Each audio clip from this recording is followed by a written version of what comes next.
தஞ்சை குந்தவை நாச்சியார் மகளிர் கல்லூரியில் உள்ள தஞ்சை நாடாளுமன்ற தொகுதிக்கான வாக்கு எண்ணிக்கை மையத்தில் மின்னணு வாக்குப்பதிவு எந்திரங்கள், வைப்பறைகள், வேட்பாளர்கள் முகவர்கள் முன்னிலையில் சீல் வைக்கப்பட்டன. தஞ்சை நாடாளுமன்ற தொகுதி தஞ்சை, திருவையாறு, ஒரத்தநாடு, பட்டுக்கோட்டை, பேராவூரணி, மன்னார்குடி ஆகிய 6 சட்டமன்ற தொகுதிகளை உள்ளடக்கியுள்ளது.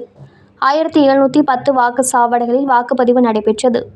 பதிவான மின்னணு வாக்குப்பதிவு எந்திரங்கள் தஞ்சை குந்தவை நாச்சியார் மகளிர் கலைக்கல்லூரியில் உள்ள வாக்கு எண்ணிக்கை மையத்திற்கு கொண்டு வரப்பட்டு தனித்தனி அறையில் பாதுகாப்பாக வைக்கப்பட்டன.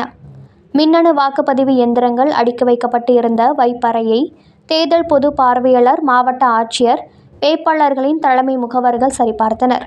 பின்னர் அறையின் மின் விளக்குகள் அணைக்கப்பட்டு கதவு மூடி பூட்டப்பட்டது. தொடர்ந்து வேட்பாளர்களின் தலைமை முகவர்கள் முன்னிலையில் வைப்பறை சீல் வைக்கப்பட்டன. சீல் வைக்கப்பட்ட அறை முன்பு துப்பாக்கி ஏந்திய மத்திய பாதுகாப்பு வீரர்கள் பாதுகாப்பு பணியில் ஈடுபட்டு உள்ளனர். இத்தகவலை நமது செய்தியாளர் ஏசுராஜ் தஞ்சாவூரிலிருந்து தெரிவித்துள்ளார்.